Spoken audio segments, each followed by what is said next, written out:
Okay, show me. When there is no more room in hell, the dead will walk the earth. Welcome, fellow horror aficionados, to Monsters of the 80s, Behind the Horror. Today we're diving into the wacky and wonderful world of Critters, the 1986 sci-fi horror comedy that blends frights with laughs in true 80s fashion.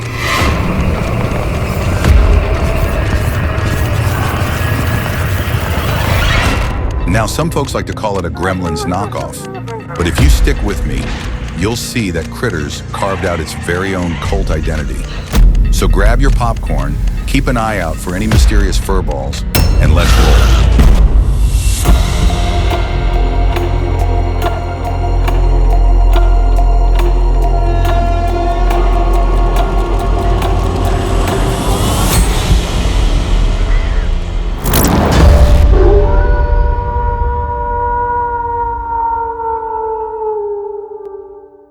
Hit that like button and be sure to subscribe for more deep dives into the monstrous movies of the 80s.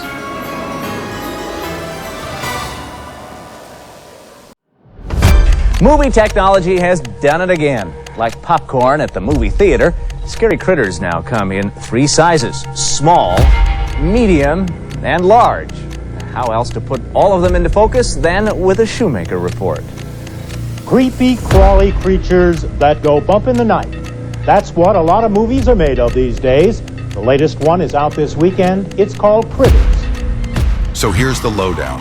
Critters follows a group of small but seriously nasty aliens called Krites.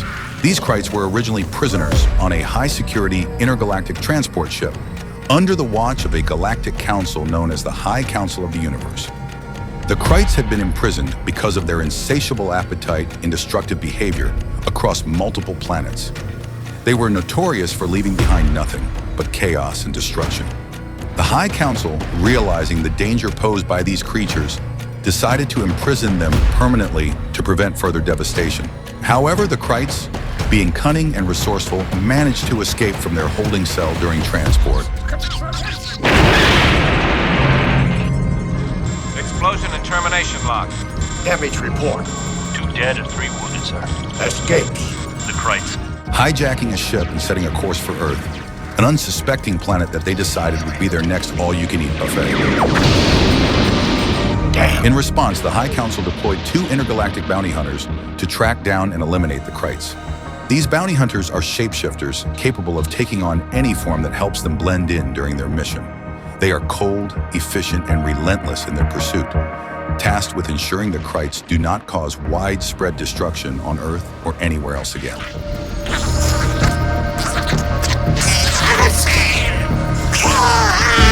They crash land near the quiet Brown family farm in Kansas, and soon chaos ensues. You've got bounty hunters from space, terrified townsfolk, and some of the goofiest yet terrifying aliens of the 80s. It's E.T. meets Gremlins, with a splash of the Texas Chainsaw Massacre. Well, minus the chainsaws.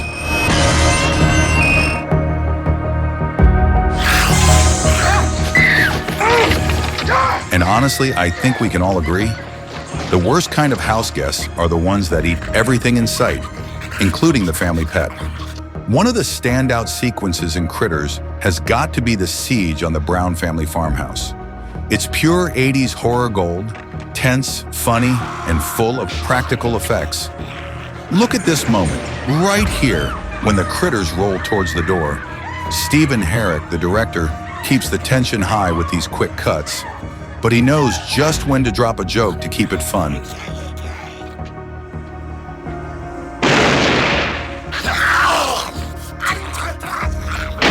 And just like that, they blow themselves up with a firecracker.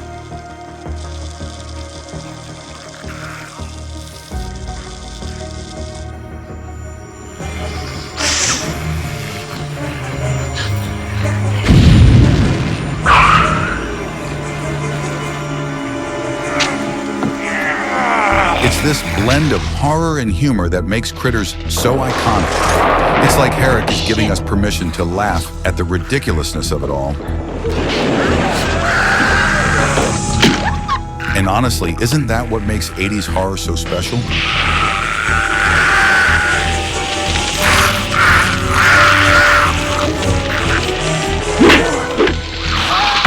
Then there are the intergalactic bounty hunters.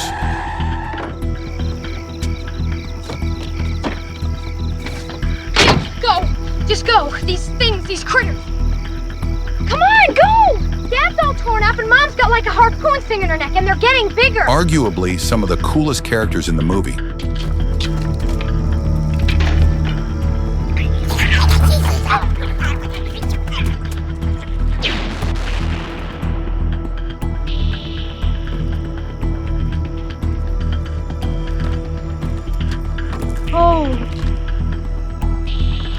These guys can transform into anyone.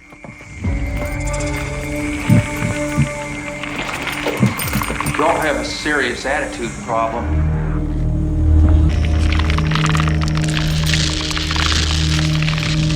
All right. I'm sorry about the donuts and coffee.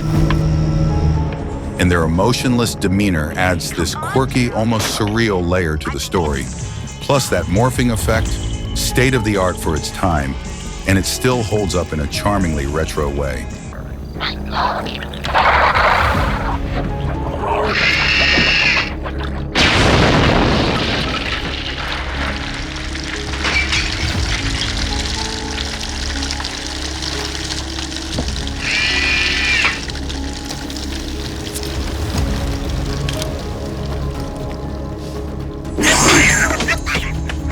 Now let's talk about the magic behind these mischievous furballs.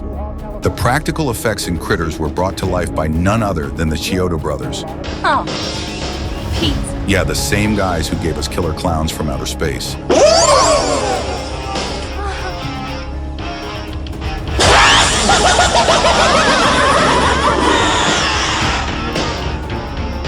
The Krites were all handcrafted puppets, meticulously designed to be both creepy and oddly cute. Parts of the things are radio-controlled eye blink and eye rotation.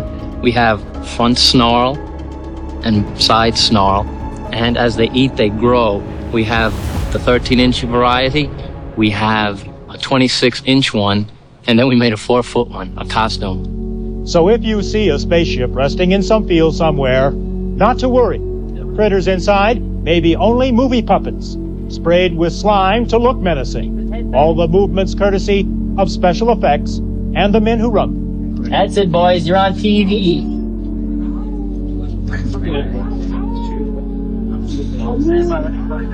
With a budget that was, let's just say, not Spielberg level, the crew had to get creative. The rolling Krites, for example, were essentially remote-controlled balls covered in fur.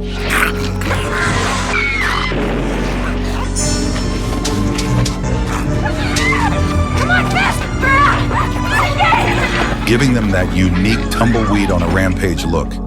And we can't forget Dee Wallace, our scream queen of the 80s. Let me tell you, if this alien creature goes as far as the last one I worked with, it'll be okay with me. Fresh off her roles in Cujo and E.T.,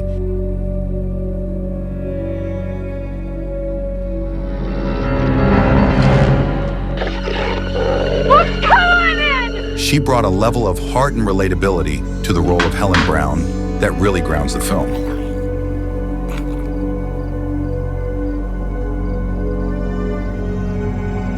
Even though we're dealing with alien porcupine monsters,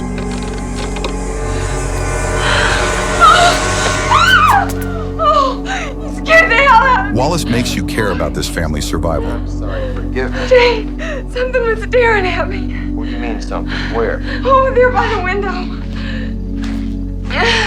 So what makes Critters great? First off, it's that tone. The film doesn't take itself too seriously, and that's a good thing. The humor is perfectly balanced with the scares, and the practical effects give it a charm that CGI just can't replicate. Plus, those bounty hunters are just effortlessly cool. But let's be real, it's not perfect. Some of the plot points feel a little too familiar. And yeah, if you squint, it's Gremlins with a sci-fi twist. But does that make it any less fun? Absolutely not. Critters might not have had the box office success of some of its 80s counterparts, but it spawned a whole franchise, 4 films in total, and even a TV series revival. The Krites have rolled their way into horror history, and you still see them popping up at conventions, embraced by fans who love that perfect mix of campy horror. It's films like Critters that remind us that horror can be both scary and fun, sometimes even in the same breath. So there you have it, folks, Critters, a movie that's as much about laughs as it is about scares. Whether you're here for the 80s nostalgia, the practical effects, or just the pure chaos of alien furballs, Critters is a film that delivers on all fronts. I'd love to hear from you. What's your favorite moment from Critters? Drop it in the comments. Hit that like button and be sure to subscribe for more deep dives into the monstrous movies of the 80s.